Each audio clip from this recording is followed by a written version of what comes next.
자, 전도서 오늘 성경 산책으로 저희가 모였습니다. 네, 전도서는 이미 시작을 했죠.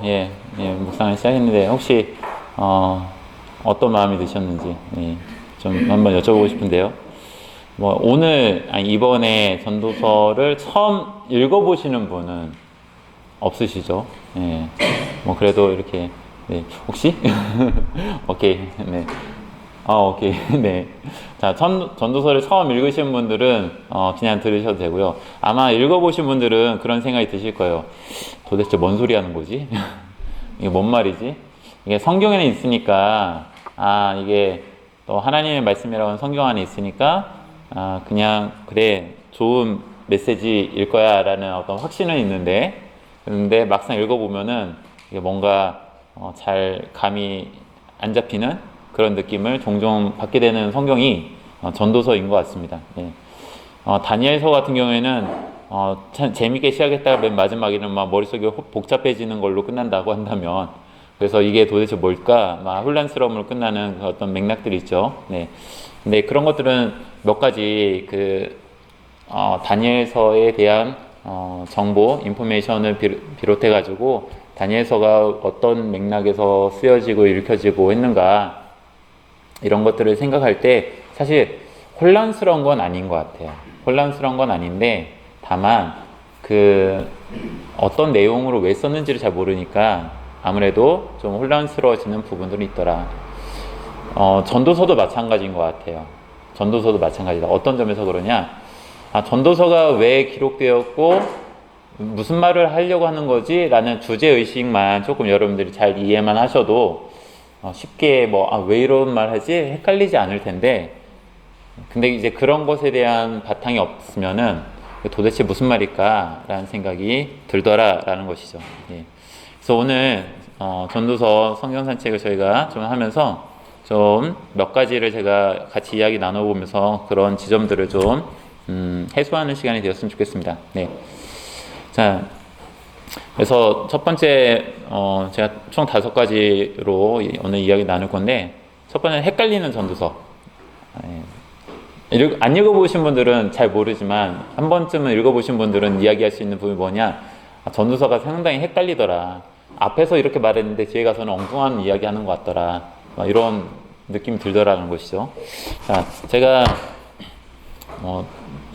전혀 준비를 안 한 건 아닙니다.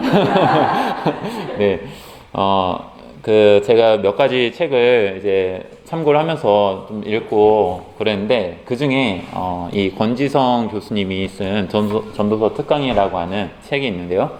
이 책의 결론 부분에 이제 든 내용인데요. 저는 결론이 아니라 시작을 하면서 이 이야기를 좀 먼저 들려드리면 좋겠다는 생각을 했습니다. 여러분, 이게 탈무드에 있는 이야기예요. 탈무드에 있는 이야기를 제가 한편 들려드릴게요. 여러분 들어보시는 이야기일 거예요. 굴뚝 청소하는 두 사람에 대한 이야기. 자,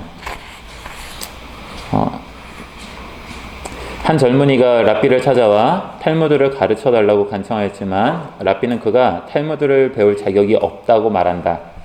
이에 젊은이는 자격을 얻기 위해 시험을 치르게 해달라고 말한다. 랍비는 간단한 문제를 낸다.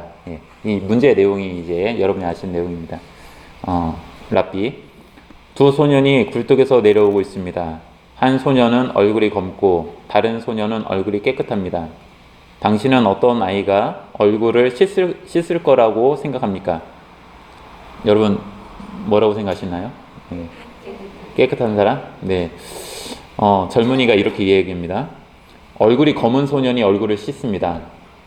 랍비, 틀렸습니다. 얼굴에 검은 그름이 있는 소년은 얼굴이 흰 소년을 보고 안도하여 자신의 얼굴을 씻지 않겠지만, 얼굴이 깨끗한 소년은 더러워진 동무의 얼굴을 보고 얼굴을 씻을 겁니다. 당신은 아직 탈무드를 공부할 자격이 없습니다. 시험에 떨어졌죠? 자, 그러니까 젊은이가 그럽니다. 그렇군요. 저에게 한 번 더 기회를 주십시오. 랍비, 두 소년이 굴뚝에서 내려오고 있습니다. 한 소년은 얼굴이 검고 다른 소년은 얼굴이 깨끗합니다. 당신은 어떤 아이가 얼굴을 씻을 거라고 생각합니까? 똑같은 문제를 냈습니다. 정답은 뭐죠? 네, 검은 아이가 아니고 깨끗한 아이가 이제 아까 전에 한 답이 그거였잖아요. 깨끗한 아이가 검은 얼굴을 보고서 나도 저럴 거다 하고 씻을 거다. 그러니까 이 젊은이가 뭐라고 대답하겠습니까? 네, 젊은이 같은 질문이군요. 얼굴이 깨끗한 소년이 자신의 얼굴을 씻을 겁니다. 라삐 틀렸습니다. 둘 다 자신의 얼굴을 씻을 겁니다. 위에서 말한 것처럼 깨끗한 얼굴을 가진 자가 얼굴을 씻을 겁니다. 그러면 곧이어 얼굴이 그을린 소년도 이를 보고 자신의 얼굴을 보고 깨끗한 얼굴을 씻는 동물을 목격한 후 자신의 얼굴이 더러운 것을 알고 스스로의 얼굴을 씻게 될 것입니다. 당신은 아직 탈무드를 공부할 자격이 없습니다. 젊은이, 이제 포기해야 되겠죠? 네, 젊은이는 이랬습니다. 아, 그렇군요. 이제 탈무드를 공부하려면 어떻게 해야 하는지 알 것 같습니다. 저에게 한 번 더 기회를 주십시오. 라삐, 두 소년이 굴뚝에서 내려오고 있습니다. 한 소년은 얼굴이 검고 다른 소년은 얼굴이 깨끗합니다. 당신은 어떤 아이가 얼굴을 씻을 것이라고 생각합니까? 젊은이, 뭐라고 대답해야 합니까? 좀 전에 라삐의 말에 따르면 둘 다. 네. 젊은이가 그렇게 대답합니다. 두 소년은 각각 자신의 얼굴을 씻을 겁니다. 라삐, 틀렸습니다. 둘 다 자신의 얼굴을 씻지 않을 것입니다.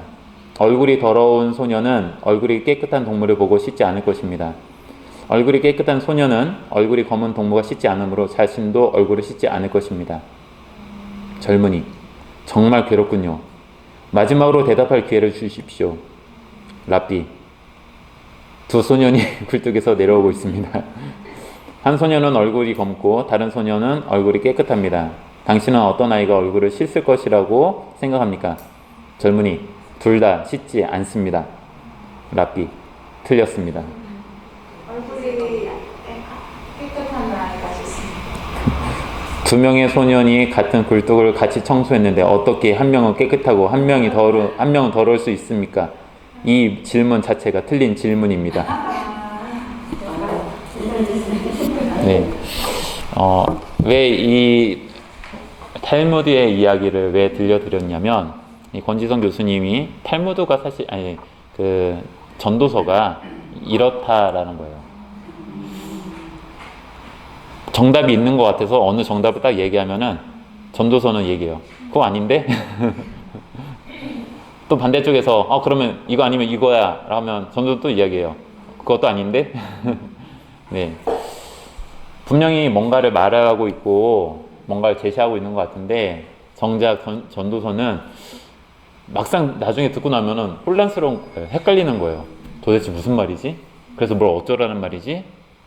그런 맥락이 이 전도서 안에 있더라라는 것이죠. 예. 그래서 여러분들이 지금 전도서를 묵상하고 있는데 묵상하면서 간혹 처음에는 괜찮을지도 몰라요. 처음엔 맞아, 이런 이야기야 막 하다가 근데 집중해서 잘 보면은 이거 앞에서는 이렇게 말하지 않았는데 왜 여기서는 이렇게 이야기하지? 이런 내용들이 전도서 안에는 좀 많더라. 네. 자, 전도서의 그런 내용들을 보면 이렇게 말할 수 있습니다. 전도서에 대한 구조를 보면요, 이제 앞부분 1장 1절부터 11절까지에는 이제 표제어가 있고요. 그 다음에 4절부터 11절, 이게 첫째 날 이제 묵상한 본문인데, 잠시 있다가 사라지는 세대들, 뭐 이렇게 제가 좀 이렇게 제목은 했는데요. 거기가 시예요, 시. 네. 여러분, 전도서가 처음부터 끝까지 전체 시는 아니에요. 근데 중간중간 이런 시구들이 많이 들어가 있습니다. 네. 중간에는 약간 운문하고 산문이 혼지되어 있는 형식의 성경이 전도서예요. 그래서 전도서는 여러분들이 번역되어 있는 성경만 봐서는 잘 모르지만은 상당히 시적인 내용들이 있더라. 어느 분 그래도 좀 감이 오는 부분들이 있을 거예요. 네. 그래서 시이더라. 시가 많이 있다. 자, 그리고 어떤 부분에서는 설명해주는 내용도 있어요. 자, 그리고 이 전도서는 크게 앞에 이런 시로 시작을 한다면은 이제 뒤에는 전도서 전체를 정리해주는 단락이 있습니다. 그게 12장, 9절부터 14절이에요. 12장 9절에서 14절. 이게 맨 마지막에 누군가 이야기를 해주면서 아마 여러분이 들으면 정답 같은 이야기 딱 여기서 마무리를 해줍니다. 네. 어쩌면 여러분이 알고 있고 기억하는 내용 중에 또 일부는 이 마지막 부분에 있을 것 같아요. 네. 그러고 나면 이렇게 1장부터 12장 앞부분하고 뒷부분이 프롤로그, 에필로그로 있다라고 한다면 전도서 전체는요, 딱 중간 부분, 그러니까 1장 12절부터 6장 마지막까지, 그리고 7장부터 12장 8절까지 이렇게 두 개의 단락으로 크게 나뉠 수 있어요. 예. 이 나뉘는 거의 구분은 어떤 것을 보면 아냐면, 중간중간 읽다 보면요, 바람 잡는 것이라는 표현이 종종 나와요. 바람 잡는 것. 바람 잡는 게 뭡니까? 네, 잡을 수 없죠. 바람 어떻게 잡을 수 있나요? 없죠. 허무하다, 헛되다라고 되어 있는 헤벨이라는 단어가 사실 그런 맥락이다라고 계속 이야기하는 부분이 있어요. 근데 이 바람 잡는 것이라는 표현이 이 앞부분 1장부터 6장 사이에 나와요. 계속해서 반복해서 여러 번 나옵니다. 그런데 7장부터 12장에는 안 나와요. 그래가지고 1장부터 6장까지가 하나의 큰 단락이구나. 그 다음에 7장부터 마지막까지가 또 하나의 큰 단락이구나. 이거는 거의 모든 학자들이 거의 그렇게 생각해요. 근데 문제가 있습니다. 앞부분, 뒷부분 그러면 두 개 나눴으니 그 안에 있는 내용들이 어떻다라는 걸 이제 좀 더 명확하게 설명해야 되잖아요. 설명을 하기가 어렵다. 왜냐? 전도서는 뭔가를 논리적으로 설명하는 게 하나도 없어요. 그냥 툭툭 던지는 말처럼 들려질 뿐이지, 앞에서 어떤 이야기를 했으면은 그거에 따른 뭔가를 이어서 설명해주는 이런 맥락이 전혀 없다. 그래서 단락을 나누는 데 있어서 이런 큰 단락을 나누는 건 충분히 가능한데 세부적으로 어떻게 구성되어 있다라고 말하기가 참 어렵다. 그래서 여러분 읽으시면서도 이게 무슨 이야기지? 계속 이어지는 내용을 그냥 쭉 아무 생각 없이 읽으면은 그냥 자연스럽게 흐르긴 하는데 이게 뭔 얘기하는 거야? 이거 잘 모를 수 있어요. 그래서 매 성경이나 아니면 성경이 구분해주는 어떤 단락들 있잖아요. 이게 동그라미 표시 있는 그런 단락들을 그냥 나름대로 한번 생각해 보세요. 근데 그것도 정답이라고 말할 수는 없다. 그것도 사람들이 좀 나름 이렇게 한번 읽어봐라 문단을 나눈 것 뿐이지 이 전도서 자체가 그 문단이나 어떤 내용을 확연하게 탁 설명해 주는 건 없더라. 참 난해하죠? 헷갈리죠? 자, 여기에서 아까 설명드렸던 것처럼 전도서는 서로 상반된 이야기를 할 때가 있어요. 상반된 이야기. 스스로가, 전도서 자체가. 앞에서는 예를 들어 이런 거예요. 공부를 해야 될까요? 안 해야 될까요? 해야 돼. 막 얘기해요. 근데 맨 마지막에 가서는 야, 공부할 필요 없어. 뭐 이런 것처럼.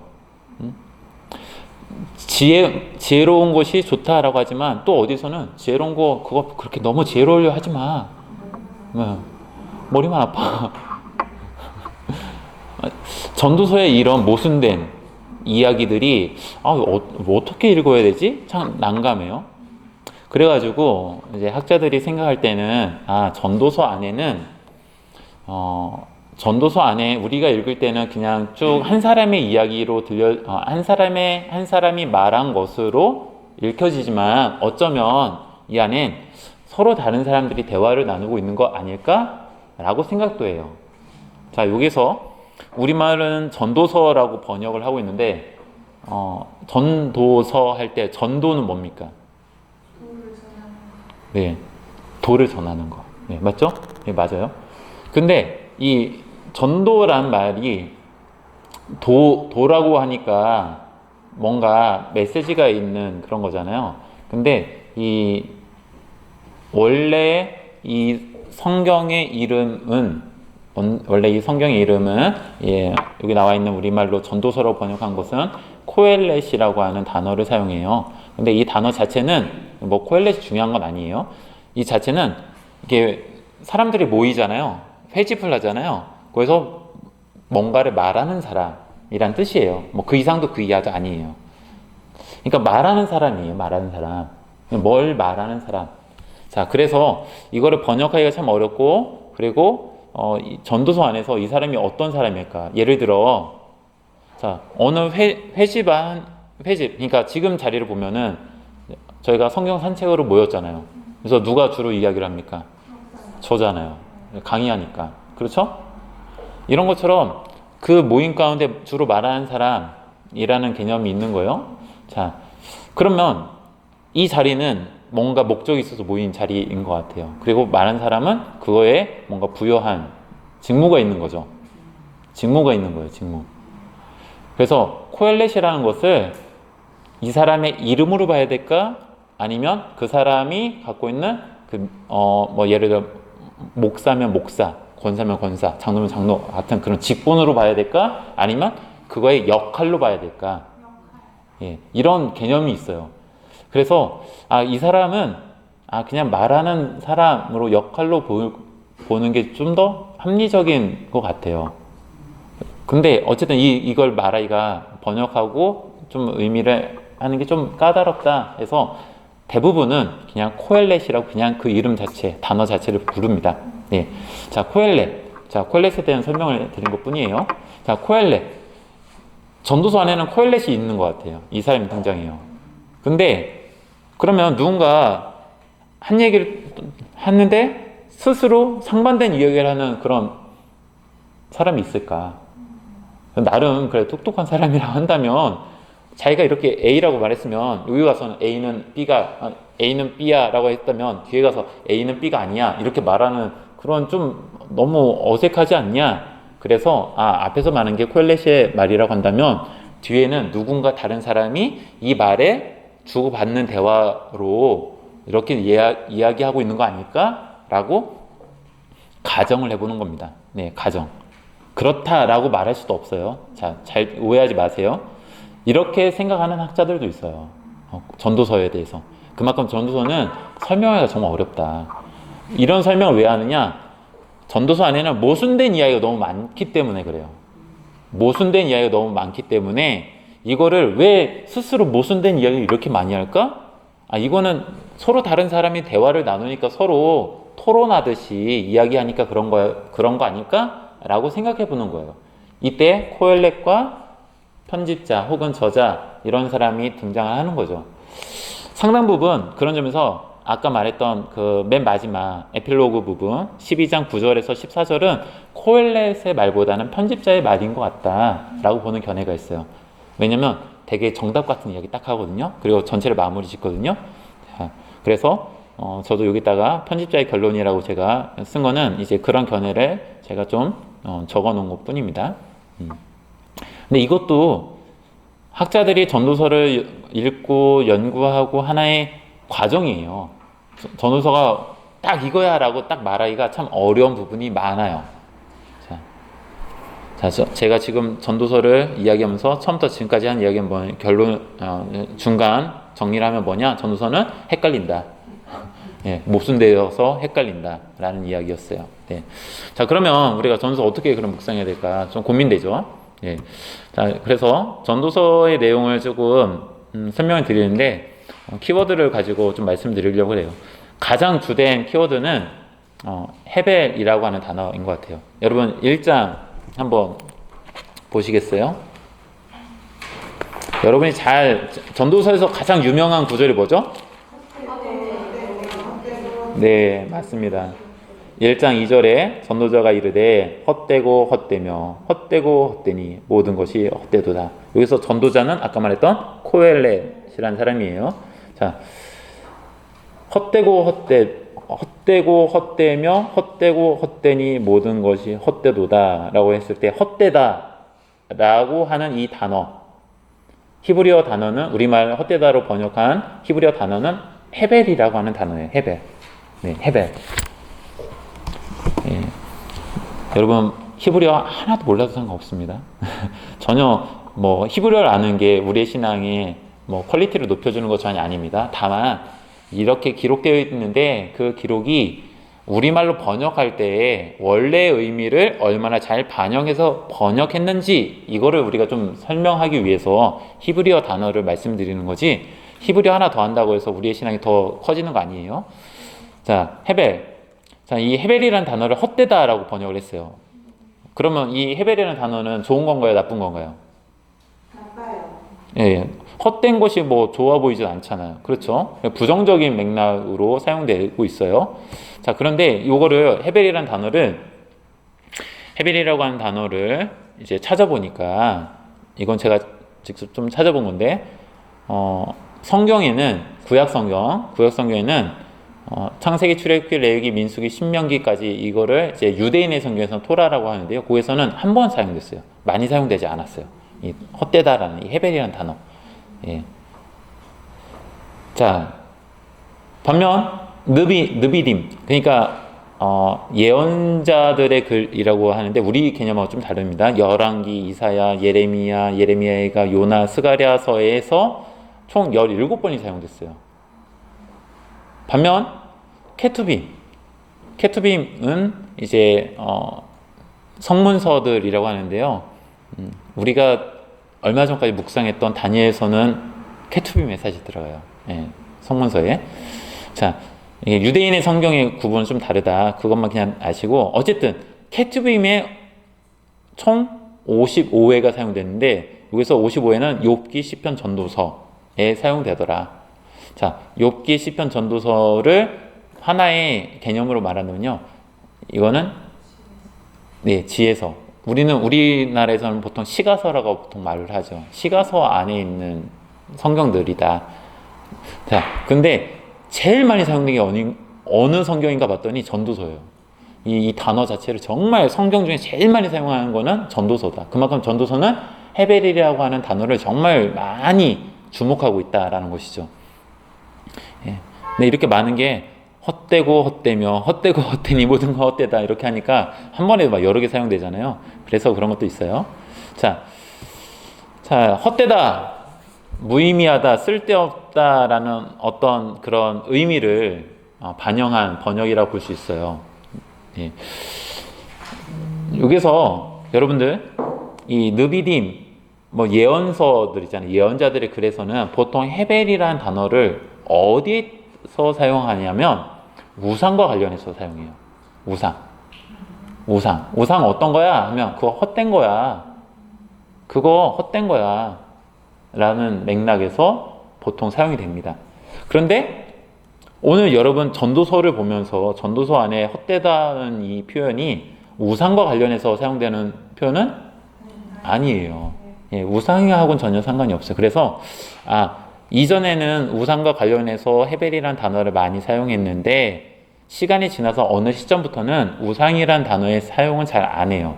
특히 이 케투빔이라고 하는 성문서 이 파트는 정경으로 보면 좀 나중에 이제 정경이 된 성경들이거든요.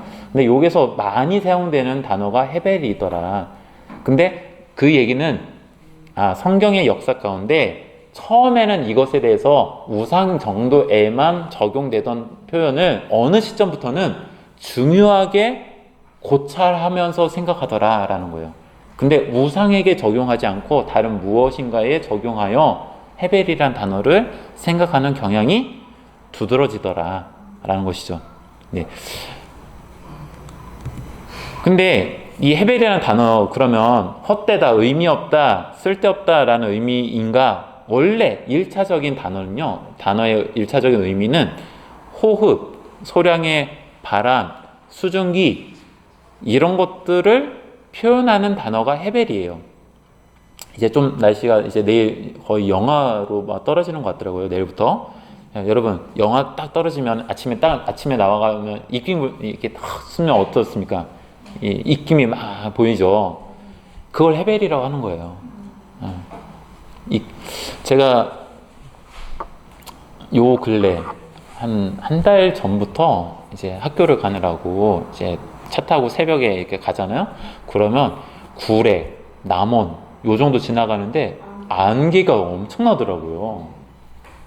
여름까지는 안긴 그런 적 거의 없었는데 한 달 전부터 아침에 안개가 엄청나요. 예.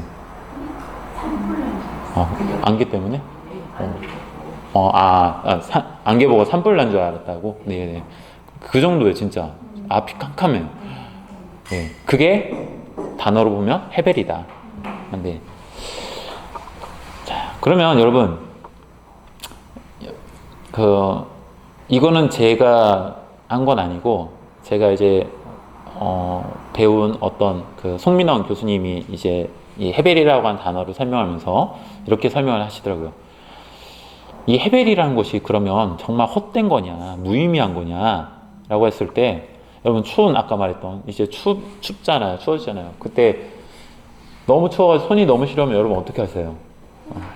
그렇죠. 이렇게 하잖아요. 예, 뭐 핫팩 없으면 이렇게 해야 될 거 아니에요. 그때 입김, 잠깐 있다가 나오는 입김, 헛된 건가요? 무의미한 거예요? 아니다 이거예요.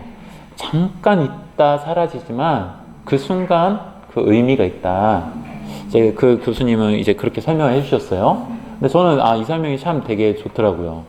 뭔가를 설명하는데. 그러니까 앞선 시대에 느빔, 그러니까 예언자들이 볼 때 우상에 대해서 설명할 때는 사실 그거 무익하고 헛된 거다라는 말이 맞아요. 그런데 그때는 헤벨이라는 단어를 그 우상 그거 그래도 나름 의미 있어 이렇게 보는 건 아닌 거죠.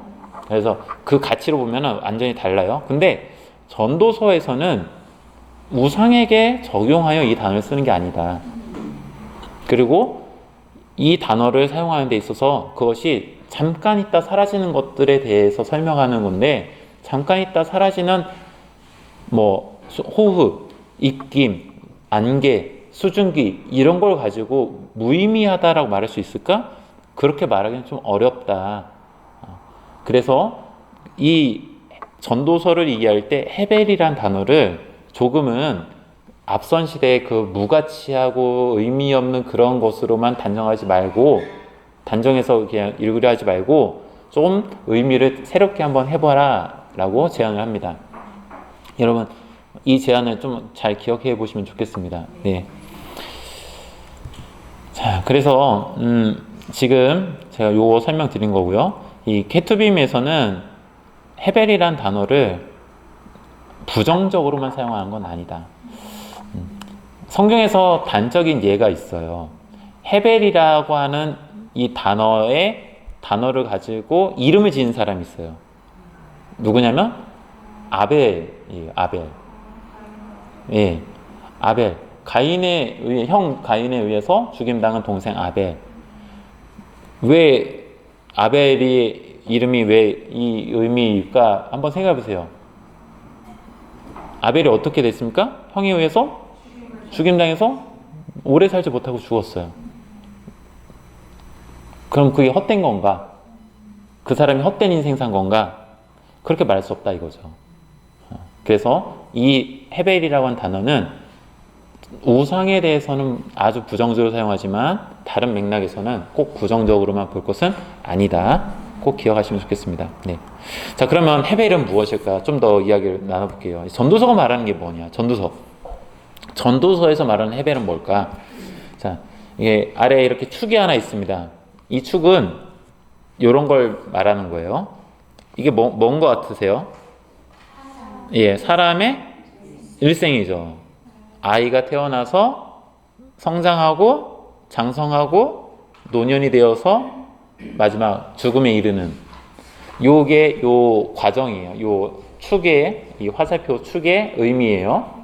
자, 여러분 우리는 이 중에 각자 어느 단계를 지금 걸어가고 있는 거겠죠. 그렇죠? 네. 자, 여러분 인생, 저도 그런데 우리 인생은 소중합니까? 소중하지 않습니까? 소중하죠. 당연히 소중하죠. 네. 소중합니다. 너무 소중해요. 자, 그런데 이런 인생이 요렇게 나의 인생, 그 다음에 앞선 시대의 부모님 혹은 뒤에 따라오는 자녀들의 인생들이 이렇게 나열될 수 있겠죠. 네. 이런 나열되는 시간이 점점 많아지면 어떻게 될까요?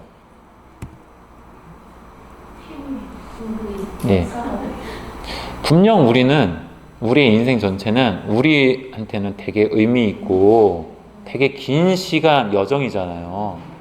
물론 이렇게 시간이 요새 빨리 가는지 모르겠지만 어쨌든 긴 여정이잖아요. 그런데 이런 인생이라는 여정을 계속 나열해 봤더니 수없이 나열해 봤더니 우리 인생은 그 전체로 놓고 보면은 아주 짧은 것에 불과해지더라라는 것이죠. 그게 전도서에서 말하는 해 아래서 행한 모든 일이라고 말할 수 있는 것 같아요. 여러분이 살아가는데 오늘 일을 하고 자녀를 키우고 또 여러 가지 교회를 다니고 누군가를 돕고 살아가는 이 여정이 되게 의미 있고 되게 소중한 건데, 근데 이런 여정들이 계속 나열을 해봤더니 전체로 봤을 때 우리의 삶은 되게 짧은 순간에 불과하더라. 그리고 이런 것들은 해 아래서 계속 반복되더라. 자, 전도서는 이런 인생을 좀 주목하는 것 같아요. 그거를 이렇게 보는 것 같아요. 자, 아까 전체로 놓고 봤을 땐 엄청나게 커 보이던 그 우리의 삶을 긴 시간 아래 봤더니 이렇게 되더라는 거예요. 하나님의 시간인 영원이라는 시간을 놓고 봤더니 우리의 인생은 그 중에 진짜 점과 같더라. 자, 전도서가 영원이라는 말들을 좀 많이 이제 표현합니다. 그 영원은 누구의 것입니까? 하나님이죠. 하나님의 영원한 시간. 그 시간 가운데 우리가 살아가는, 내가 살아가고 있는 그 순간은 아주 극히 짧고, 우리 인생을 폄하하는 건 아닙니다. 오해하지 마시고, 아까 말했던 그 전제 속에서 우리 인생을 봤더니 우리는 정말 짧은 시간만 있다 가는 것처럼 느껴지더라. 자, 이게 전도서가 주목하고 있는 헤벨이에요. 헤벨. 전도서가 주목하고 있는 헤벨. 자, 그러면 이런 인생이 헛되다, 무의미하고 쓸데없다라고 말할 수 있을까? 아니다라는 거죠. 비록 잠깐 나타났다가 사라지는 것처럼 보여지지만 그 자체가 의미 없는 것은 아니라고 봐야 되죠. 영원이란 시간 속에서는 너무 축소되다 보니 별거 아닌 것처럼 말하지만 절대 그렇지 않다는 거예요. 우리는 이런 표현, 우리 쓰나요, 안 쓰나요? 이런 표현. 그러니까 우리 인생을 폄하하는 것처럼 이렇게 진짜 축소해가지고 하는 이런 표현도 우리 쓰나 안 쓰나요? 잘 안 쓰나요? 찬송가에 있더라고요. 찬송가에도 있어요. 우리를 뭐로 보통 비유를 하냐면 벌레 같은. 그 벌레가, 우리가 진짜 벌레 같은, 여러분 벌레십니까? 우리 인생 벌레로 생각하지 않잖아요. 우리 되게 가치 있는 거잖아요. 하나님 우리를 사랑하셔서 우리를 위해서 오시고 또 우리를 위해서 하나님 베풀으신 모든 것들이 있는 거잖아요. 가치 있는 인생이잖아요. 그런데 그런 가치 있는 인생이지만 하나님의 영원이라는 시간 속에서 보니 우리는 참 무가치한 것처럼 느껴지더라 라는 것이죠.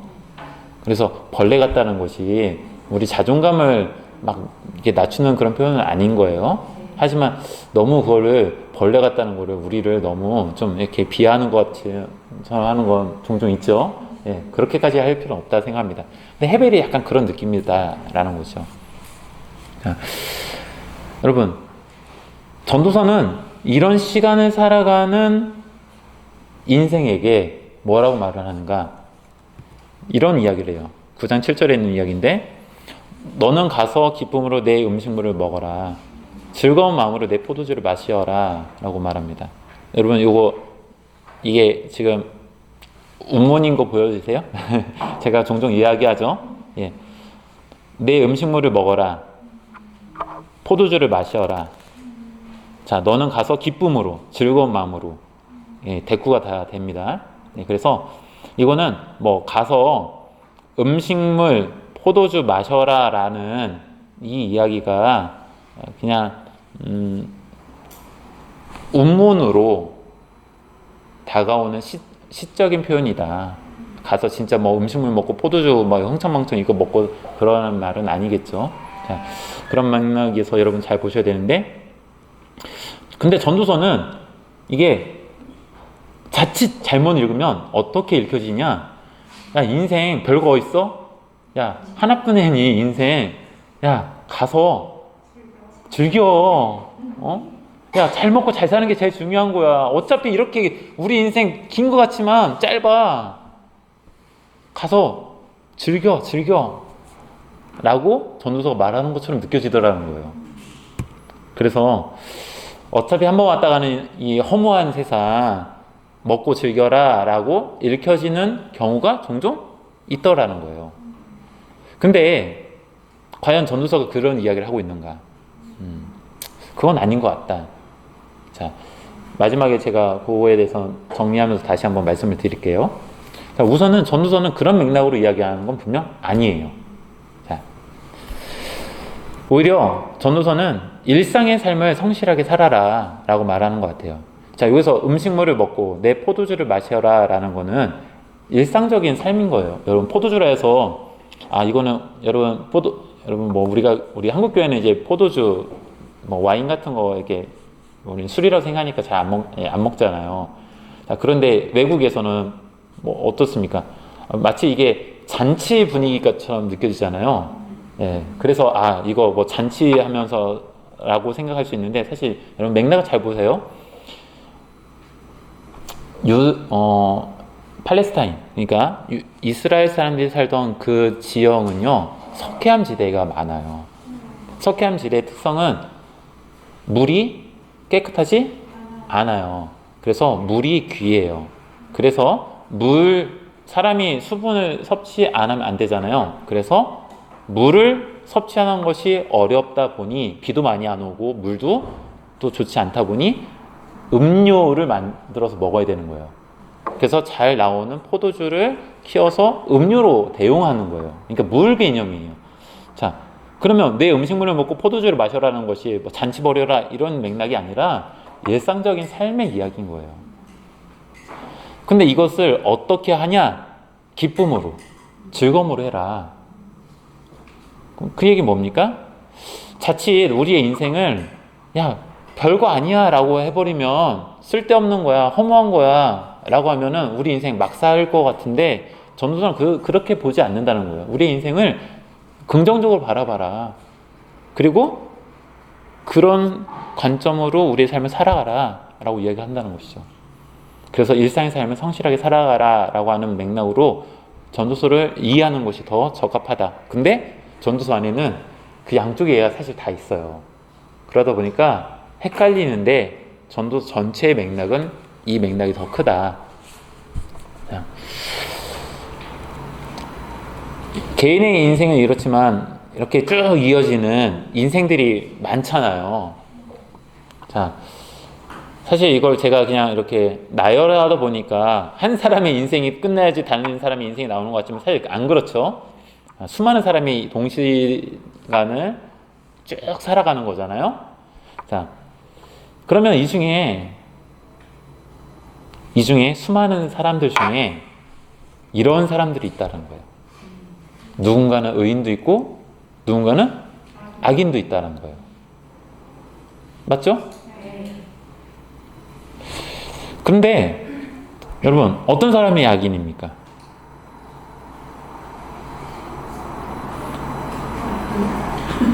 나쁜 놈. 네. 저기 법을 다 안 지키면 나쁜 놈. 남을 해롭게 하면. 네. 그러면 의인은 어떤 사람입니까? 하나님의 법도를 잘 지키는 사람. 네. 자, 근데 우리가 살다 보면은 헷갈리는 지점이 있지 않아요? 누가 악인이고 누가 의인인지 어느 순간에는 분명히 저는 나쁜 놈이야, 저 사람 정말 좋은 사람이야 라고 했다가 또 어느 시간에 또 그 대상을 봤더니 저 사람이 좋은 사람인지 나쁜 사람인지 이전에 나의 생각이 달라지기도 하고, 물론 강화될 수도 있겠지만 그런 지점들이 있죠. 그리고 또 더 중요한 거. 나의 관점은 이런데 다른 누군가는 또 다르게 볼 수 있다라는 거. 사실 우리가 사는 인생이 정답이라고 말하기가 참 어려운 것들이 너무 많더라. 의인인 것 같고 악인인 것 같은데 누군가한테는 꼭 그렇게 보이지 않을 수도 있겠다. 여러분, 예수님께서 비유로 말씀하신 선한 사마리아인의 비유 다 아시죠? 네, 사마리아 사람이 이제 여행을 가다가 아마 성전에서 이제 왔다가 간 것 같아요. 근데 그 사람이 강도를 만났어요. 처음에 누가 그 강도 만나서 다 빼앗기고 지금 뭐 거의 죽을 뚱살뚱하는 그런 죽을까 말까 하는 그런 좀 위태로운 상황이 있었던 것 같아요. 자, 처음에 누가 이 사람을 마주칩니까? 레위인, 제사장, 레위인 이런 사람들이 마주치죠. 근데 이 사람들 이 사마리아 사람 이 강도 만난 사람을 도와줬습니까? 도와주지 않았습니까? 왜 안 도와줬습니까? 왜요? 사마리아 사람? 사마리아 사람이어서인가요? 아니 이 사람 예배 제사를 지내고 네네 이 사람을 케어할 시간도 없지. 네 케어할 시간도 없고 만약 지금 피도 나고 막 그런 상황에 있어서 지금 내가 이 사람을 도와주면 내가 부정해질 수 있으니 이 사람 도와주면은 내가 하나님 앞에 부정해질 수 있으니 안 도와줄 것이라 볼 수도 있는 거잖아요.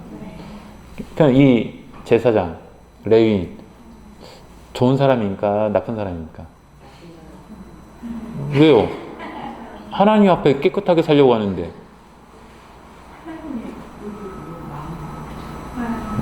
아니 그래도 법대로 살려고 하잖아요. 지금 정결법에 맞춰서 살려고 하잖아요.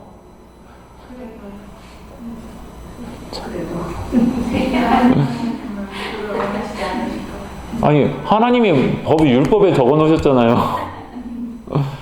자, 이런 어려움이 있는 거예요. 그 뒤에 나오는 사마리아 사람. 사마리아 사람은 어떤 사람입니까? 그 당시 당대 신약 시대의 당대 사마리아 사람 어떤 사람입니까? 어떤 사람을 인식했습니까? 부정한 사람, 혼혈된 사람. 저는 저 사람은 하나님께 예배드릴 자격도 없는 사람 이런 생각했잖아요. 근데 그런 그가 이 강도 만난 사람을 도와줬어요. 이 사람 나쁜 사람입니까? 좋은 사람입니까? 아니 사마리아 사람인데? 그래도 자, 우리 삶 가운데 이렇게 뭔가를 딱 규정하기에 참 어려운 지점들이 있어요. 물론 우리는 예수님의 이야기를 읽을 때 우리는 규정할 수 있어요. 어떤 근거에 따라서 규정할 수 있다는 거죠. 거기에는 하나님의 마음은 무엇인가, 율법을 넘어서는 하나님의 마음은 이런 거야 라는 근거가 있기 때문에 규정이 되는 것이지만 여러분의 삶의 이야기를 한번 보세요. 여러분 삶의 이야기를 보세요. 여러분 삶의 이야기를 하는데 나는 나름대로 하나님께 정직하고 의롭게 살려고 하는데 그게 누군가한테는 저 사람 참 이기적이네. 저 사람 참 다른 사람 배려하지 못해. 라고 할 수 있는 거잖아요. 우리 삶 가운데 악인과 의인이라는 이 구분이 명확하지 않다는 현실적인 문제가 늘 있는 거예요. 그래서 전도서는 이렇게 말합니다. 모든 사람에게 임하는 그 모든 것이 일반이다. 의인과 악인, 선한 자와 깨끗한 자와 깨끗하지 아니한 자 다 똑같아. 악인하고 의인이 다 똑같대요. 전도서가 여러분들이 악인이나 의인 우리한테는 되게 중요한 문제잖아요. 그런데 전도서는 우리는 그렇게 중요하게 여기는 악인과 의인을 다 똑같다라고 해버려요. 왜 똑같은가? 아까 말한 우리는 헤벨이다라는 개념 안에서 그렇게 이야기하는 거예요. 자, 그래서 여러분들이 전도서를 읽을 때 참 헷갈리는 지점이 이거죠. 분명 악인과 의인에 대한 이야기가 있는데 어떻게 그래 의인은 좋은 사람이지. 하지만 악인은 우리 안에 끊임없이 되새김질하는 질문이 생기잖아요. 아니요, 그래도 악인은 아니잖아. 그래도 그건 아니잖아. 그래도 아니잖아. 이 마음이 들리잖아요. 근데 전도서는 조금 다른 이야기를 하더라. 자, 여러분이 잘 아시는 그런 구절 중에 전도서 안에 있는 구절 중에 제일 어쩌면 좀 유명한 구절이죠. 뭐 앞에서는 막 이렇게 모순된 이야기를 막 하다가 막 뒤에 가서는 아주 진짜 뭐 그럴싸한 이야기를 하나 해요. 청년이여 내 어린 때를 즐거워하며 내 청년의 날들을 마음에 기뻐하여 마음에 원하는 길들과 내 눈이 보이는 대로 행하라. 그러나 하나님 이 모든 일로 말미암아 너를 심판할 줄 알아. 이거 어떻게 하라는 건가요? 전도서는 우리한테 마음대로 먹고 마시며 즐겁게 살라는 이야기인가요? 아니면 인생 별거 아니니 그냥 대충 살라는 건가요? 전도서를 잘못 읽으면은 야, 우리 인생 별거 아니니 그냥 잠깐 있다가 사라지는 인생이니 먹고 즐기면서 그렇게 살아가. 그게 하나님이 제일 기뻐하시는 거야. 야, 네가 열심히 수고해봐. 네가 수고한 거 네가 얻지 못하면 그거 얼마나 불행한 일이야. 그러니까 네가 살아있는 동안 네가 행한 거, 네가 먹고 잘 누리는 거 이게 최고야. 막 이렇게 얘기하다가 마지막에 근데 맨 마지막에 하나님이 심판하셔. 이거 뭐라고 하는 거예요 그러면? 전도서가 도대체 앞에서 말하는 논지는 왔다 갔다 하는 것 같다가 맨 마지막에는 그런데 심판이 하나님이 심판하실 거야. 그러면 여러분 이거 있잖아요. 야, 자녀한테 야, 너 놀고 싶으면 놀아 괜찮아 놀아 괜찮아. 야, 시험 네가 못 보지 내가 못 보냐? 괜찮아 놀아 이런 느낌 아닌가요? 마치 약 올리듯이. 근데 전도서가 그러면 그렇게 하고 있는 건가? 전도서가 우리를 야 네 마음대로 해 괜찮아 해 하고서 마지막에 근데 하나님이 나중에 심판하신대. 그것만 알아도 기억해. 그렇게 말하는 건가? 우리는 전도서를 읽으면서 이런 계속 헷갈리는 지점들이 끊임없이 우리한테 다가와요. 자, 이 시간을 전도서는 어쨌든 마지막에 헤베가 같은 이 시간은 사실은 무의미하게 보내라고 말하는 건 아닌 것 같아요. 뭔가 의미 있는 것으로 만들어라 라고 하는 것 같아요. 그렇다면 그 의미 있는 것이 무엇인가? 네, 10분 쉬었다 가겠습니다. 네. 이 전도서가 우리가 지금 전도서를 묵상하는데 사실 전도서를 묵상하기 위해서 그러니까 전도서가 어떤 성경인가를 이해하기 위해서 조금 알고 있어야 되는 부분들이 있는 것 같아요. 뭐냐면 이런 거예요. 성경에서 지혜, 문학, 지혜서 뭐 이렇게 불려지는 아주 정형화되어 있는 지혜서는 잠언, 욥기, 전도서 이게 세 가지입니다. 잠언, 욥기, 전도서. 전통적인 그러니까 아주 오래오래 된 전통적인 지혜는 잠언이에요. 잠언 지혜 뭐냐면 이런 거예요. 콩 심은 데 콩나고 팥 심은 데 네. 착한 사람은 복 받고 나쁜 놈은 네. 이게 잠언의 지혜예요. 딱 원인과 결과가 분명한 거. 자, 잠언의 지혜는 그런 겁니다. 그래서 여러분들 보면은 잠언 혹시 기억나십니까? 잠언 저하고 산책하신 분들 기억나실지 모르겠는데 잠언은 악인과 의인을 아주 선명하게 대조해요. 그래서 악인과 의인을 아주 선명하게 대조해서 보여주는 게 잠언이더라. 그러니까 잠언을 읽으면 악인은 이런 거야. 악인은 이런 사람이야. 의인은 이런 사람이지 라는 게 딱 우리 안에 들어와요. 예. 아까 여러분들이 이야기 나눌 때 악인은 어떤 사람이에요?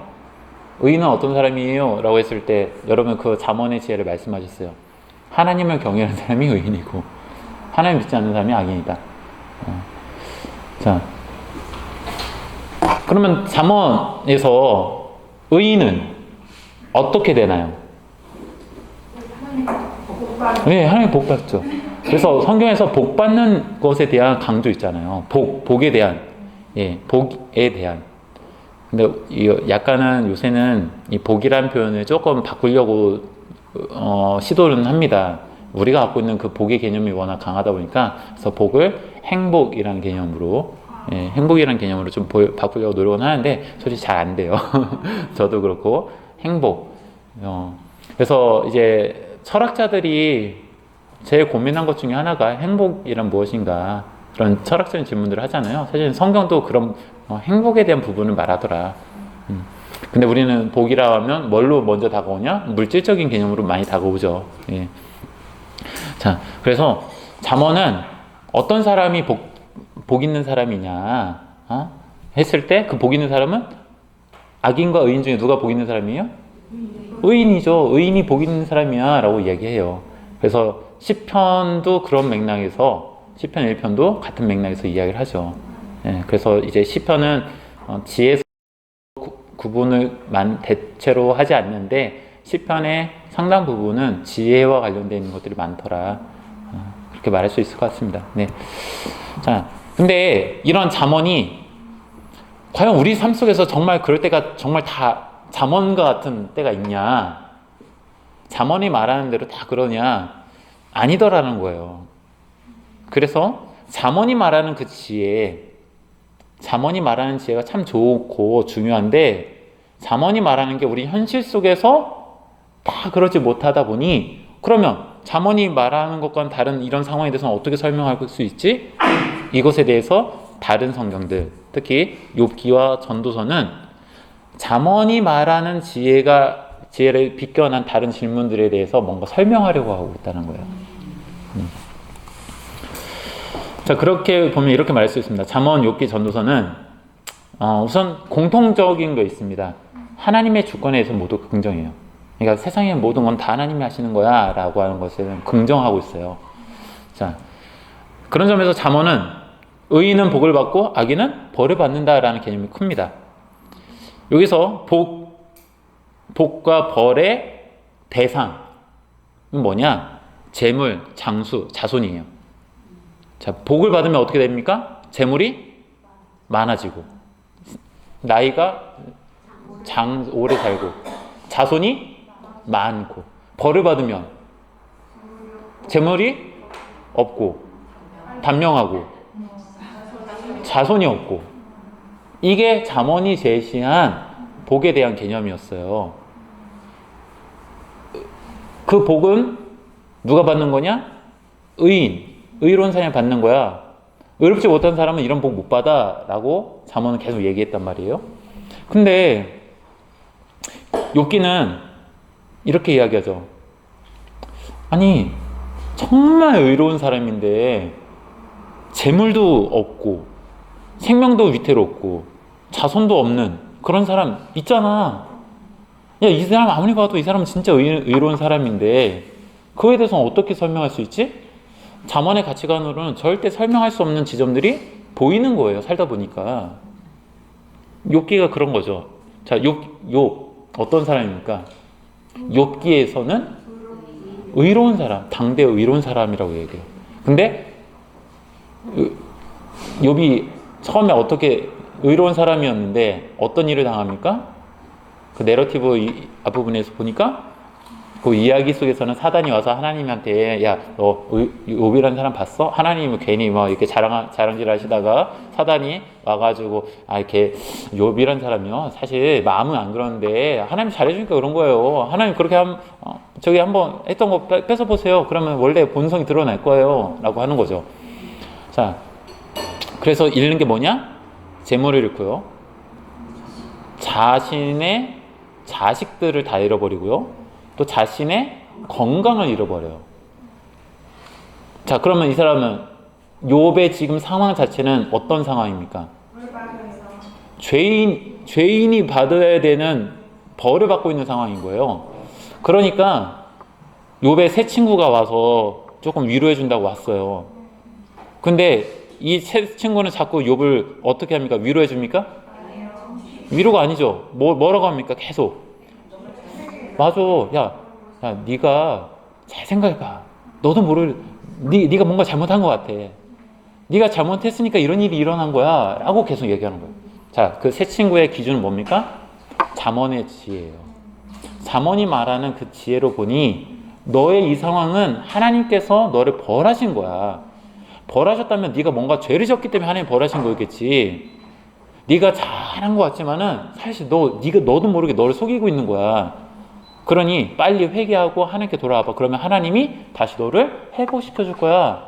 라고 하는 말을 무한 반복하는 게 욥기 전체 이야기다. 근데 욥의 이야기는 뭡니까? 욥은 계속해서 한결같이 이야기해요. 나는 그때나 지금이나 똑같다. 자, 욥은 자신의 의로움을 주장해요. 근데 이게 약간 동양적인 사고에서 자신의 의로움을 주장한다고 해가지고 건방지다, 교만하다 막 이렇게 생각하실 수 있을지 모르겠지만 욥기에서 욥은 늘 똑같은 캐릭터예요. 처음부터 끝까지. 그러니까 욥이 달라졌기 때문에 상황이 다 변한 게 아니다라는 거예요. 욥은 그대로인데 상황이 변했다. 그러면 이런 상황에 대해서 잠언이 말하던 지혜, 즉 의인은 복을 받고 악인은 벌을 받는다라고 하는 이 지혜가 유효한가? 유효할까요? 안 할까요? 그렇다고 잠언의 지혜가 틀렸다라고 말할 수 있나요? 그건 아니에요. 그렇기 때문에 욥기는 예외가 있더라. 예외가 있어. 잠언에 말하는 그게 틀린 건 아닐지언정 이런 예외가 있는 거야 라고 욥기는 말을 하고 있는 거죠. 근데 여기서 분명한 거 있어요. 욥기에서 분명한 거. 욥은 악인입니까? 의인입니까? 의인이다라는 확실함이 있어요. 확실함이 있어요. 욥기에서는. 근데 전도서에서 뭐라고 말합니까? 그 확실함이 없어요. 전도서에서는 욥기라는 성경에서는 욥이 의인이라고 하는 확실함이 딱 전제되어 있지만 전도서는 누가 의인이라고 확실하게 말할 수 있어? 라고 좀 더 열린 사고를 갖고 있어요. 심지어 누가 악인이라고 단정할 수 있어? 라고 또 열린 사고를 갖고 있는 거예요. 이게 뭐냐면 잠언이 갖고 있던 그 질문에 대해서 다른 욥기나 전도서는 조금 더 다른 시각을 보여주고 있다는 거예요. 그러니까 여러분들이 전도서를 읽을 때 잠언에서 말하는 이야기를 전혀 생각하지 않고 전도서만 읽으면 오해할 수 있다. 자, 잠언이 말하는 전통적인 지혜의 가치관이 무엇인가를 잘 알고 있는 사람들한테 던지는 질문이 욥기와 전도서다. 그렇기 때문에 전도서는 전도서 하나만 놓고 묵상한다고 되는 건 사실 아니에요. 먼저 잠언에 대한 지혜가 있어야 되는 거예요. 그렇잖아요, 여러분. 야, 콩 심은 데 콩 나고 팥 심은 데 팥나 라는 이런 가치관이 우리 삶 가운데 있는데 거기에 누군가 돌을 던지는 거예요. 야, 내가 콩을 심었는데 콩이 안 나고 다른 게 나던데? 이건 어떻게 해? 야, 그러면 뭐라고 하겠어요? 여러분 뭐라고 하겠습니까? 야, 네가 콩인 줄 알았는데 콩이 아니었나 보지. 절대 변함없는 딱 그게 있는 거잖아요. 그래서 잠언의 가치관이 아주 단단한 가치관이 있는데 그 단단한 가치관에 누군가는 이의 제기를 하고 있는 거예요. 욥기, 전도서. 근데 욥기는 적어도 예외가 있다라는 거예요. 근데 이 예외를 가능하게 하는 게 뭐냐? 욥이라는 사람이 확실하게 의인이다라는 이 전제가 있더라는 거예요. 하지만 전도서는 그게 없어요. 확실한 전제가 흔들려요. 그래서 전도서는 그거를 그런 맥락에서 좀 더 넓은 영혼이라는 시간에서 보자. 우리가 살다 보니까 악인인지 의인인지 헷갈리는 지점들이 있는데 더 넓은 영혼이라는 시간에서 보니까 이거 좀 다르게 볼 수 있겠다라고 전도서는 이야기하는 거죠. 자, 그래서 잠언과 욥기 전도서는 전통적으로 깊이 뿌려내려진 이 복과 벌이라는 개념을 놓고 사실 어떻게 보면 대화를 하고 있는 거예요. 보이지 않는 대화. 보이지 않는 대화. 그리고 하나님에 대한 이해의 폭을 확장해 가는 거죠. 우리나라에 이런 게 있을까요? 우리나라에도 이런 시도들이 있을까요? 여러분, 토끼와 거북이, 달리기 경주하는 거. 어떻습니까? 우리의 전통적인 토끼와 거북이는 어떤 이야기입니까? 거북이가 성실함으로 그 재능 있고 탁월한 토끼를 이겨버리죠. 거기에서 말한 건 뭡니까? 네가 비록 가진 게 부족하더라도 성실하게 살아가면은 네가 그런 사람 이길 수 있어 라는 주제, 그런 거 던져주잖아요. 근데 최근도 아니에요. 근대 와가지고 토끼와 거북이를 재해석하려는 곳 있잖아요. 어떤 게 있습니까? 잠자고 있는 토끼를 그냥 지나치는 거북이는 얘 괜찮은 거야? 아니, 사람이 그러면 쓰나 자고 있으면 깨워서 같이 가야지. 이런 생각들. 그러니까 전통적으로 내려진 사고에 시간이 지나면서 뭔가 질문을 제기하는 일들은 사실 고대나 지금이나 동양이나 서양이나 다 있어요. 성경도 그런 맥락에서 오래된 전통, 가치관, 그것에 대해서 새롭게 뭔가를 생각해 보는 거예요. 전도서는 그런 맥락이다. 자, 그 과정을 통해서 중요한 건 이거예요. 하나님에 대한 이해를 넓혀가는 게 더 중요한 거예요. 그 전에 있는 사고가 틀렸어, 가치관 바뀌어져야 돼 라는 이야기를 하는 게 아니라, 그런 가치관으로 하나님을 이해했던 시대가 있었다면 보니까 빈자리가 너무 많아. 그럼 우리가 말하는 그 하나님 어떤 분인가, 이 빈자리를 어떻게 설명할 수 있지? 세상에 하나님이 인도하시는 거라고 한다면 이 빈자리도 하나님이 하시는 거잖아. 그럼 이걸 어떻게 이해할 수 있을까? 예외가 있구나. 하나님이 하시는 예외가 있구나. 욥기 같은 사람을 보니까 그런 예외가 있구나. 근데 더 오랜 시간을 거치면서 의인과 악인에 대한 뭔가 이게 딱 선과 악이 불분명해지고 그런 시대를 살아가면서 이거 어떻게 설명하지? 하나님은 어떤 분이시지? 그 상황 속에서 전도서는 하나님에 대한 이야기를 하고 있는 거예요. 그러니까 가치관이 바뀌는데, 가치관이 바뀌었기 때문에 하나님을 새롭게 보는 면도 있겠지만은, 이 지혜서라는 거는 하나님에 대한 이해의 폭을 넓혀가는 측면이 더 강하다.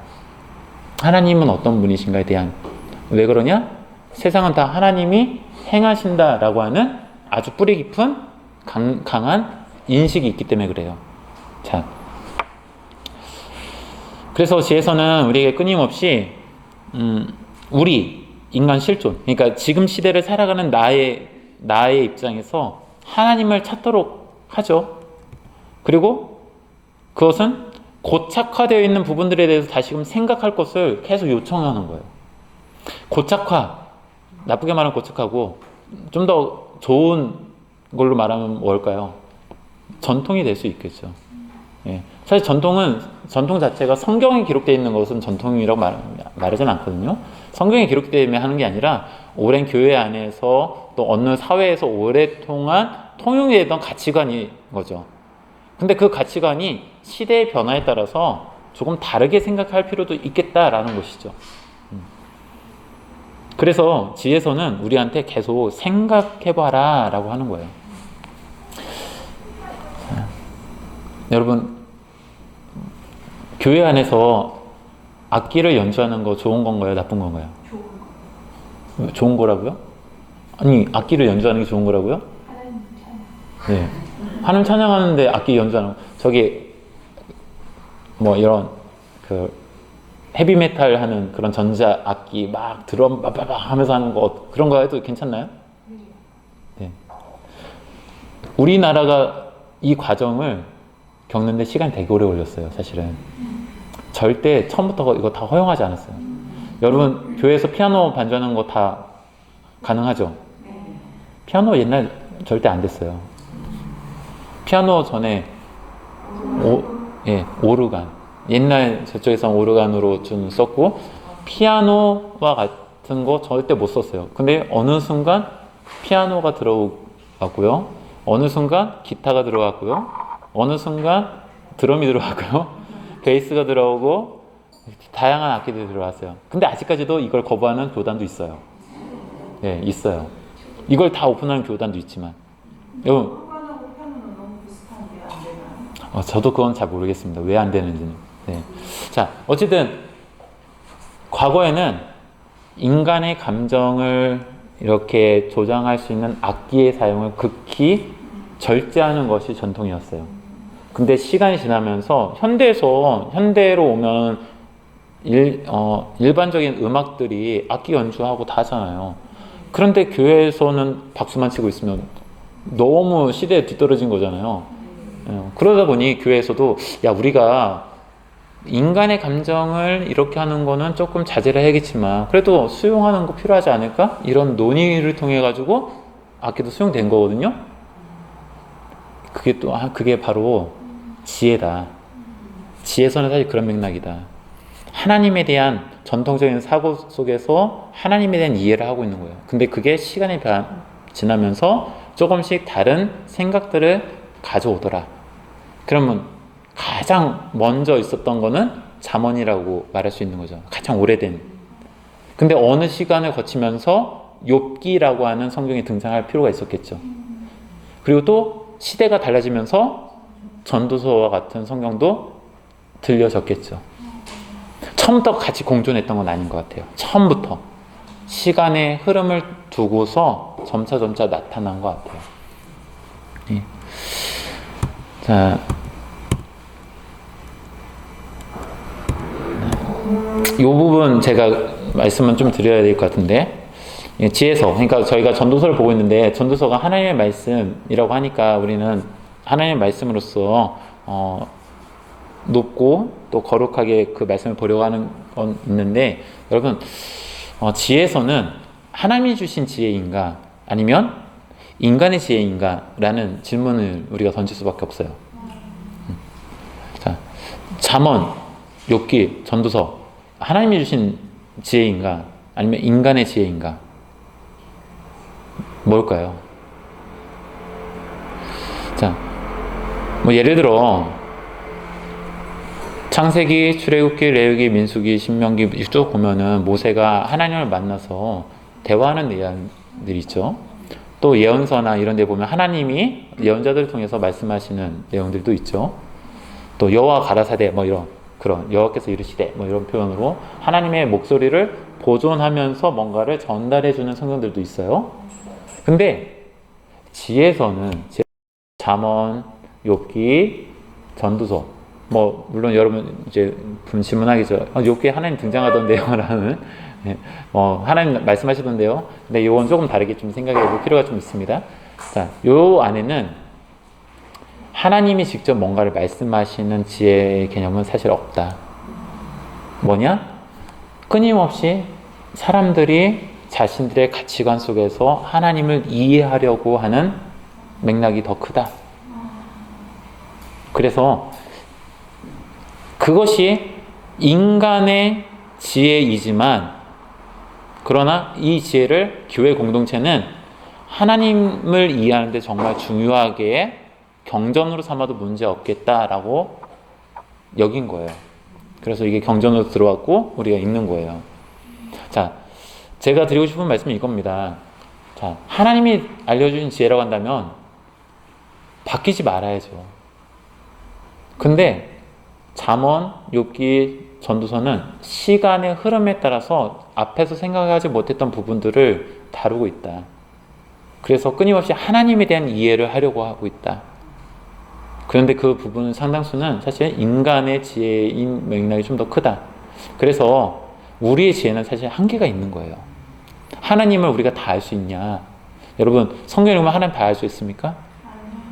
우리는 성경을 통해서 하나님을 알려고 성경 읽는 거잖아요. 묵상하는 거잖아요. 그런데 왜 하나님 다 몰라요?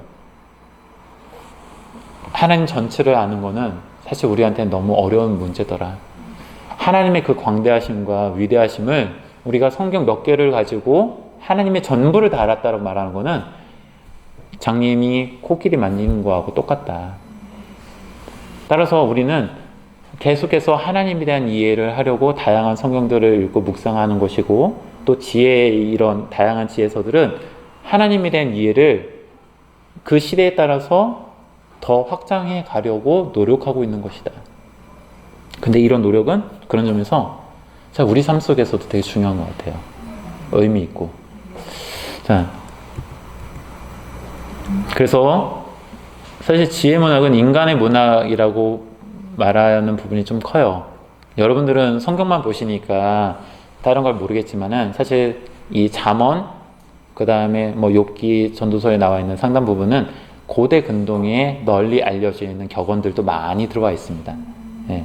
인간 세상에 있었던 그런 많은 것들을 성경 안으로 갖고 들어와서 이야기를 하고 있더라. 만약 이 잠언이 한국에서 쓰여졌다면요, 팥 심은 데 팥나고, 콩 심은 데 콩나고 팥 심은 데 팥난다, 이 이야기 들어갔을 수도 있어요. 그만큼 평범한 인간 세상의 이야기를 가져와서 하나님을 이해하려고 했더라. 그래서 인간의 문학이라고, 인간의 지혜라고 하지만은 그렇다고 해서 이거 무의미하냐, 그거 가치 없는 거냐? 저는 그렇게 생각하지 않아요. 우리가 그만큼 하나님을 알아가는 과정이고 꼭 필요한 과정이다. 근데 인간의 지혜이다 보니 완벽하게 이해하는 것이 어렵더라, 하나님은. 그래서 좀 더 확장되는 이 지혜서들이 성경 안에는 같이 함께 놓여져 있다라는 것이죠. 자, 그렇기 때문에 우리는 좀 겸손하게 하나님을 좀 이해할 필요가 있는 것 같아요. 네. 자, 그러면 이제 좀 마지막 나오는 이야기 좀 하려고 하는데, 그럼 전도서는 도대체 아까 전도서 읽으면 헷갈린다, 뭐 전도서는 참 어렵다라고 말씀드렸는데, 전도서는 왜 기록되었을까? 자, 우선 전도서의 저자는 누굴까요? 전도서 저자는 지금 말씀하신 것처럼 솔로몬. 예. 전도서에 솔로몬이란 이름이 나오나요, 안 나오나요? 안 나오는데 어떻게 솔로몬이라고 생각하셨을까요? 왕이라고 그랬고, 또 다윗의 아들이라는 표현이 있고, 또 이스라엘 왕, 이런 표현들이 있으니까 솔로몬이라고 우리는 생각하죠. 예. 그러면 아까 자 1장 2절에 뭐라고 했습니까? 전도자가 이르되 라고 했죠. 네. 그럼 이거는 솔로몬이 하는 이야기로 우리는 이해할 수 있겠죠? 근데 아까 전도자 코엘렛은 뭐라고 했습니까?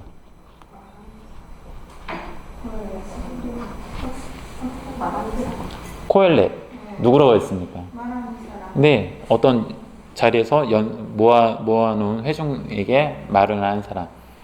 솔로몬이라고 말하는 게 더 좋을 텐데 그렇게 하지 않고 있어요. 코엘렛이라는 표현을 계속하고 있어요. 그리고 콜렛의 말과 좀 다르게 맨 마지막 12장 그 부분에서 학자들은 편집자, 그러니까 코엘렛이 아닌 다른 누군가가 12장 9절부터 요 부분은 말하고 있는 것 같아요. 자, 왜 그러냐? 자, 보세요. 9절을 보면 전도자는 지혜자여서 여전히 백성에게 지식을 가르쳤고 또 깊이 생각하고 연구하여 잠언을 많이 지었으며 전도자는 힘써 아름다운 말들을 구하였나니 진리의 말씀들을 정직하게 기록하였느니라. 그리고 11절 지혜자들의 말씀들은 쭉 이렇게 나오죠. 자, 여기 보면은 전도자, 근데 지혜자들, 복수 개념이 나와요. 맞죠? 솔로몬이 과연 썼을까의 문제에 내용상으로 보았을 때 조금 약간 이상한 그런 부분도 좀 나오죠. 근데 사실 이거 말고 학자들이 주목하는 건 다른 데 있어요.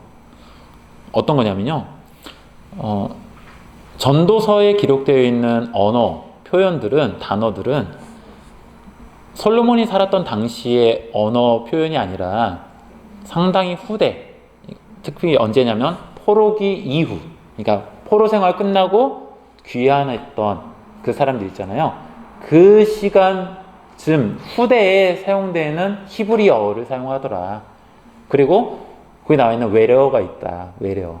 그 외래어는 이제 다른 헬라의 영향을 받은 그런 외래어가 등장하더라. 근데 솔로몬 당시에는 헬라어에서 유래된 그런 외래어가 있을 수 있느냐? 없겠죠. 당연히 없겠죠. 자, 그런 점에서 볼 때 저자는 솔로몬이 아닐 거라는 데는 거의 모든 학자들은 생각을 같이 합니다. 근데 그러면서 동시에 이렇게 생각해요. 그런데 말이지, 전도서는 마치 이 이야기를 솔로몬이 말하고 있어 라고 사람들한테 말하는 듯해요. 그래야지 신빙성이 그렇죠. 신뢰가 많아. 신뢰도 있지만은 그거죠. 이 전도자가 뭐라고 말합니까? 내가 다 해봤어. 나 돈도 많이 벌어봤고 권력도 내가 다 가져봤어. 이런 것들 했을 때 누구의 말이 제일 신빙성 있게 들릴까? 솔로몬이더라. 그래서 아마 실제 전도서는 솔로몬이 기록한 건 아닌 것 같아요. 하지만 전도서는 마치 이 전도서를 읽는 사람들이 읽을 때에 이거 솔로몬이 말하는 거야 라는 것을 인식하도록 좀 생각하고 있는 것 같아요. 근데 실제 내용을 보면 사실 솔로몬과는 거리가 먼 내용들일 수 있다. 자, 그래서 사실 저자의 문제는 그렇게 중요한 건 아니다. 그러면 좀 전에 말했던 전도서가 언제 기록되었을까 이렇게 봤을 때 헬라 문화의 영향을 받고 있는 부분들이 있더라 라는 거예요. 근데 이건 뭐 이게 신학적인 어떤 개념에서 제가 설명하는 거라 여러분 뭐 그냥 중요한 건 아닙니다. 다만 많은 학자들이 생각할 때는 뭐 모든 학자는 아니에요. 하지만 어떤 학자는 이렇게 생각합니다. 전도서는 여러분 다니엘서 하면서 여러분 기억나시나요? 그 알렉산더 대왕으로 시작된 헬라 제국들이 있었죠. 근데 이스라엘 땅을 점령했던 세력이 누구냐에 따라서 상황이 좀 달랐는데 알렉산더 대왕 이후 많은 장군들이 전쟁을 해가지고 나라를 4개로 나눴더라. 디아도코이 전쟁이라고 하는 이 40년간의 전쟁을 거치고 나서 나라가 4개로 나뉘었는데 그 중에 이스라엘 땅에 영향을 준 거는 2개 나라인데 하나는 먼저 오랜 시간, 상당히 오랜 시간 이스라엘에게 영향을 준 거는 이집트를 거점으로 했던 프톨레미 왕조가 있더라. 근데 프톨레미 왕조는 유대인들한테 되게 호의적이었다. 자, 근데 이 기간이 오랜 시간이었어요.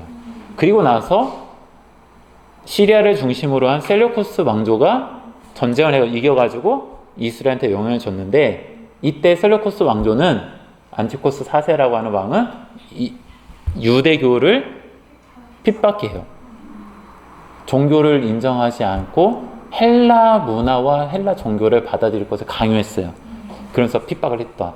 자, 요 상황 이 상황을 잘 생각해 주시면 좋을 것 같은데 전도서는 학자들이 생각할 때 프톨레미 왕조가 이스라엘에 영향을 줬던 요 당시의 배경에서 기록된 것으로 추정을 해요. 추정입니다. 뭐 확실히 그렇다라고 막 못 박을 수는 없어요. 자, 그러면 그 시대가 어떤 시대냐라는 질문을 우리가 던져야 되는데 요거에 대해서는 아직 연구가 다 완벽하게 이루어진 건 아닌 것 같아요. 다만 많은 학자들이 요 정도 추정을 하고 있고 가능성에 대해서 이야기를 하는 겁니다. 전도서가 언제 기록되었을까? 근데 요 가능성을 얘기하면서 이런 이야기를 합니다. 저는 그 견해에 좀 동의를 하기 때문에 제가 이렇게 설명을 드리는 거고 아닐 수도 있어요. 실제 어떻게 되는지 우리는 아직 확실하게 알 수 있는 건 아니니까요. 다만 제가 말씀드리는 건 하나의 가능성인데 이 가능성이 저한테는 전도서를 이해하기에 좀 더 설명이 되었다라는 맥락으로만 설명드리겠습니다. 자, 프톨레미 왕조에서 이때 오랜 시간 동안 프톨레미 왕조가 이스라엘 땅을 다스리면서 이스라엘과의 관계는 되게 좋았어요.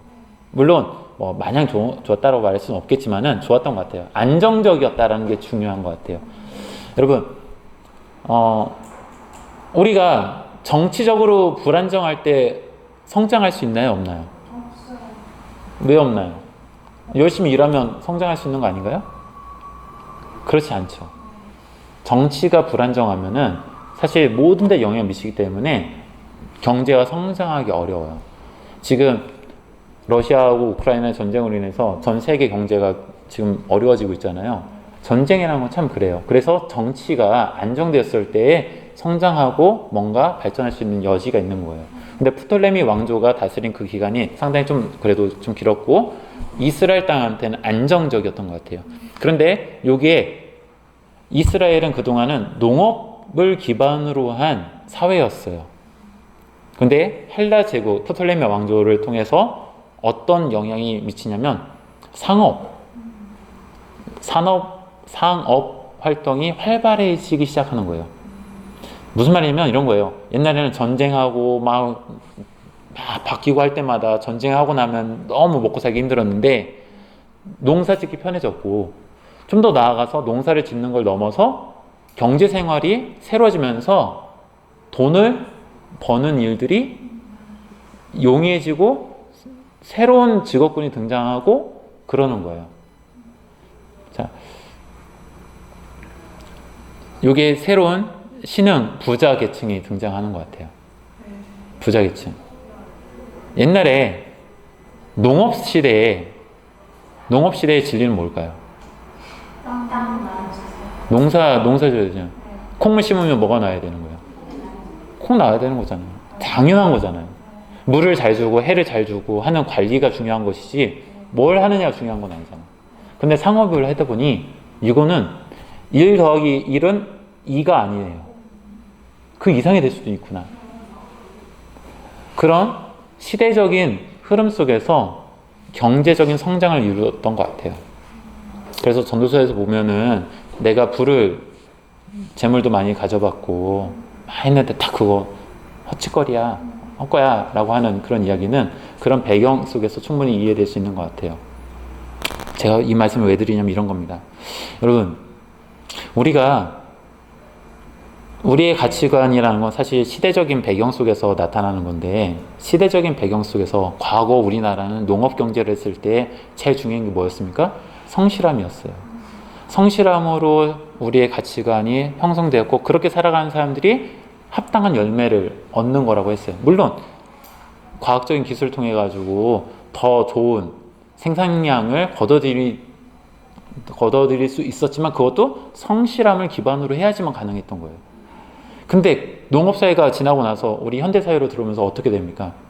누가 돈을 많이 법니까? 어떤 사람들이 돈을 많이 법니까? 이 시대를 살아가는 우리를 놓고 봐도 동일한 것 같아요. 자, 그런 점에서 전도서의 배경은 그런 맥락이 있는 것 같아요. 솔로몬 시대는 사실 되게 안정적이었던 시대지만은 그 당시만 해도 전통적인 가치관, 아까 말했던 잠언과 같은 가치관이 팽배했던 시기거든요. 근데 욥기, 그 다음에 전도서는 상당히 후대에 이스라엘 역사 속에서 후대에 나타난 거예요. 근데 그 후대의 영향 중에 특별히 사회적인 변화, 그 속에서 하나님에 대한 이해, 잠언적인 이해를 가지고 있던 사람들이 부딪히는 현실의 문제들이 많이 발생하는 거예요. 내가 열심히 일해서 했는데 내가 일한 그 수고를 내가 얻지 못하는 상황이 발생하더라는 거예요. 아니, 저 사람은 맨날 놀고 먹는 것 같은데 저 사람이 더 돈을 많이 버는 것 같은 거예요. 그런 현실의 부조리를 보면서 하나님은 어떤 분이시지? 도대체 하나님은 어떤 분이시지? 이해될 수 없는 그 하나님에 대해서 전도서는 이야기를 하고 있다라는 거예요. 자, 마지막 전도서를 읽는 우리의 자세, 같은 맥락에서 저는 말씀드리고 싶은데요. 여러분,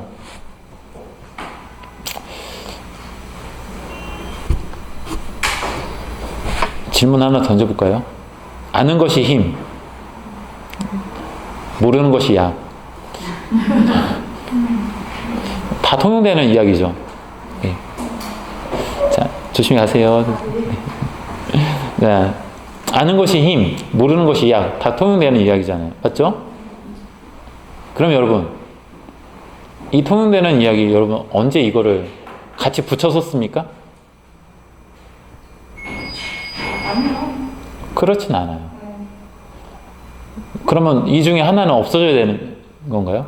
아니요. 상황에 따라. 그렇죠. 상황에 따라서. 상황에 따라서. 상황에 따라서 지혜롭게 사용하는 것이 더 중요한 거죠. 공부 막 해야 되는 애한테 야, 모르는 것이 약이야 하면 되나요? 그런 거 아니죠. 네. 상황에 맞춰서 사실은 하는 것이 지혜로운 거다. 여러분, 전도서를 읽을 때 우리가 전도서를 잘못 읽으면 허무주의로 읽혀질 수 있어요. 아, 세상에 그런 거면 야, 우리가 도대체 이래서 뭐 할까? 열심히 살아가는 게 뭐 어떤 의미가 있을까? 생각이 들 수 있죠. 그러면 또 전도서 또 잘못 읽으면 야, 전도서는 야, 다른 거 다 헛된 거니까 그냥 먹고 마시래. 야, 즐겁게 그냥 살래. 그럼 전도서가 쾌락주의를 말하는 건가요? 그건 아니다라는 거예요. 전도서가 무엇을 말하는가? 이거는 앞서 설명했던 이야기들 속에서 여러분들이 같이 생각하셔야 되는 건데, 앞에 말했던 잠언의 가치관이 되게 중요한데 그 가치관으로 설명할 수 있는 현실의 문제가 늘 있더라는 거예요. 그 현실의 문제 속에서 고민하는 거예요. 야, 열심히 일을 해가지고 하나님 앞에 정말 우리가 하나님 앞에 성실하게 살고 했는데 그러면 우리도 복을 받아야 되는 거 아니야. 재물도 좀 있고 부자 되고 좀 오래 건강히 오래 살고 또 자손도 좀 낳고 많이 낳고 그게 하나님이 우리한테 복 주신 우리가 잘 믿고 있으면 그렇게 해야 되는 거 아니야 라고 하는데 아니 근데 봤더니 세상에는 어떻게 누가 봐도 저 나쁜 놈 같은데 저런 사람이 세상에 잠언이 말하는 복을 다 누리고 살까? 왜 우리는 그 복을 누리지 못할까? 근데 이 문제가 단순하게 신학적인 문제가 아니라 사회의 문제에서 비롯되더라라는 거예요. 그럼 이 사회에 누가 주권자이십니까? 하나님이라 믿는 신앙을 갖고 있는 사람들에게 딜레마인 거예요. 딜레마. 아니 하나님이 정말 주권을 갖고 계시다면 잠언적인 지혜대로 하나님이 하셔야 되는데 안 하신다는 거죠. 이 생각 속에서 전도서는 이야기하는 거예요. 야, 잠언의 이야기가 틀렸다라고 말할 수 있을지도 몰라. 하지만 잘 생각해보자. 우리는 우리의 인생만 놓고 보잖아. 하나님의 시각으로 더 넓게 한번 봐봐. 영원이라는 시각으로 한번 보자. 우리는 저 사람을 악인이라고 규정하는데 저 사람이 꼭 악인이라고 단정할 필요 없을 수도 있을 것 같아. 그럴 수도 있는 거잖아. 저는 개인적으로 이제 그런 부분에서 약간 사족입니다, 이거는. 저는 사람이 지금 내 눈앞에 있는 상황만을 보고 과거에는 저는 평가했던 것 같아요. 지금 있는 상황에서 이 사람 이러면 좋은 사람, 나쁜 사람. 근데 제가 삶의 과정을 겪으면서 지금 저한테 자리 잡은 거는 가능성, 그러니까 변화의 가능성을 좀 많이 보게 되는 것 같아요. 물론 그렇다 해서 잘못하는 것을 좋게 보려고 하는 건 아니에요. 잘못한 것에 대한 분명한 건 있지만은 그러나 그런 사람도 변할 수 있다. 근데 전도서는 어느 정도 그런 측면을 말하고 있는 것 같아요. 지금 너 의인이라고 너 생각하지? 너 근데 평생 너 한 번도 죄를 안 짓고 살아?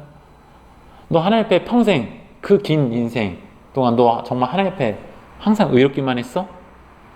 과연 의인과 악인을 왜 잠언이 말하는 제시가 참 좋은 기준이긴 하지만 그걸로만 모든 걸 판단하려고 해? 라고 전도서는 이야기한다는 것이죠.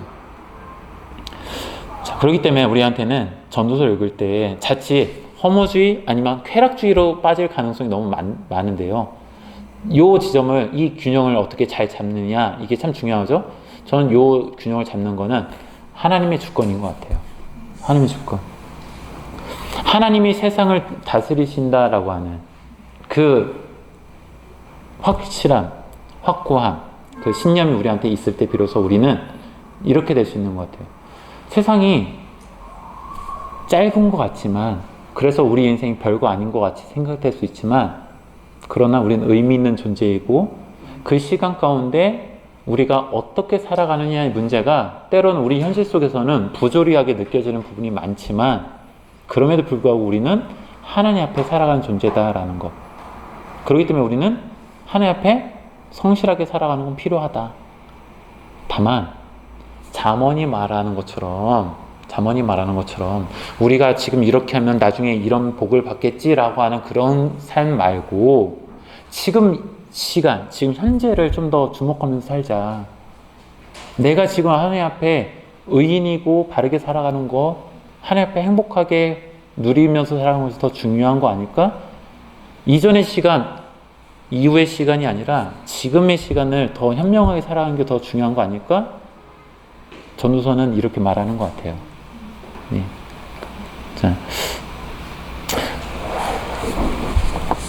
자, 전도서 오늘 제가 준비한 강의는 여기까지인데요. 전도서를 읽을 때 여러분들 헷갈릴 수 있는 부분이 분명히 있다. 근데 그거는 학자들도 아직 합의를 이루지 못할 만큼 어려운 문제다. 그거는 분명히 보여요. 그래서 전도서를 읽으면, 그래서 학자들이 다 한결같이 하는 이야기가 있어요. 뭐냐면 전도서는 고민하면서 읽을 수밖에 없다. 고민하면서 읽어야 된다. 아까 여러분 처음에 시작하면서 탈무드에 있는 이야기 기억나시나요? 굴뚝 청소하는 두 소년의 아이의 이야기. 거기 정답이 있습니까? 없습니까? 좀 진짜 그 탈무드에 나오는 랍비 때문에 때려주고 싶어. 그렇지 않았나요? 이게 앞에 답이라고 했는데 좀 있다가 그거 답 아니야. 그래요? 그러면 다시 똑같이 그 다 알려준 대로 했는데 또 아니래. 맨 마지막에 이 질문 자체가 성립되지 않는다고. 짜증나죠? 전도서는 사실 그런 것 같아요. 계속 고민하면서 읽어봐라. 정답이 있다라고 말하는 순간 정답이 아닐 수도 있다. 여러분들이 전도 읽을 때 처음에 술술 잘 읽혀지는 지점이 있다면 좋아요. 좋은 지점이에요. 다만 그게 반드시 전도의 정답이라고 단정하지 말고 고민하면서 읽어볼 필요는 있겠더라. 전도서는 끊임없이 우리한테 현실에 있는 부조리의 문제, 삶의 있는 그 문제들에 대해서 하나님의 시각으로 바라볼 것을 요구하더라. 근데 우리는 하나님이 아니다 보니 자꾸 우리의 시각으로 바라볼 수 없는 거잖아요. 그렇게밖에 볼 수 없는 거잖아요. 그렇기 때문에 계속 질문을 던지는 거예요. 왜 너의 시각이 정답이라고만 생각해? 다르게 생각할 수도 있는 거잖아 라고. 왜 잠언의 지혜로만 세상을 다 재단하려고 그래? 그거 아닐 수도 있는 거잖아. 예외적인 상황도 있지만 아닐 수도 있는 거잖아. 그래서 전도서는 사실 정답 아닌 정답을 얘기하는 것 같지만 사실 우리의 이 모순된 논리 전개가 주를 이루고 있고, 하지만 맨 끝에는 아주 정답 같은 이야기로 끝나더라. 하나님을 잘 믿는 신앙에 대해서 다시 한번 얘기를 하더라. 근데 그렇게 하는 이유는 뭡니까? 하나님의 절대적인 주권을 부정하는 건 결코 아니기 때문에 그래요. 여러분들이 전도서 읽으면서 하나님이 세상을 이끌어 가신다는 이 신념이 없으면 어떻게 될까요? 만약에 누군가가 세상을 이끌어가는 절대적인 존재가 없다라고 생각한다면 이 세상 별거 아니야. 그냥 어차피 짧은 인생, 내가 하고 싶은 대로 하며 살아가는 게 좋지. 그러면 우리는 나의 삶을 쾌락으로 가려고 할 거예요. 그렇지 않다면 이렇게 살아도 저렇게 살아도 내는 똑같아. 그렇게 애쓰며 수고하면서 살아가니? 그렇게 살 필요 하나도 없어. 그것도 헛돼. 그렇게 우리의 삶을 허무주의 혹은 비관주의로 살아갈 수도 있겠죠. 근데 허무주의나 쾌락주의 모두는 하나님이라는 존재가 사실 없는 거예요. 그래서 우리가 전도서를 읽으면서 우리가 허무주의나 쾌락주의로 빠지지 않을 수 있는 것은 하나님의 주권을 강하게 인정하는 그 바탕 속에서만 가능한 것 같습니다. 그래서 그걸 잘 붙잡고 전도서를 좀 어렵더라도 모순된 이야기로 가득 차 있기 때문에 어렵더라도 여러분 잘 고민하면서 한번 자신의 삶의 이야기 또 우리 삶의 이야기로 다시 한번 적용하면서 읽어보시면 좋겠습니다. 네, 여기서 마치도록 하겠습니다. 네, 감사합니다. 네, 자 우리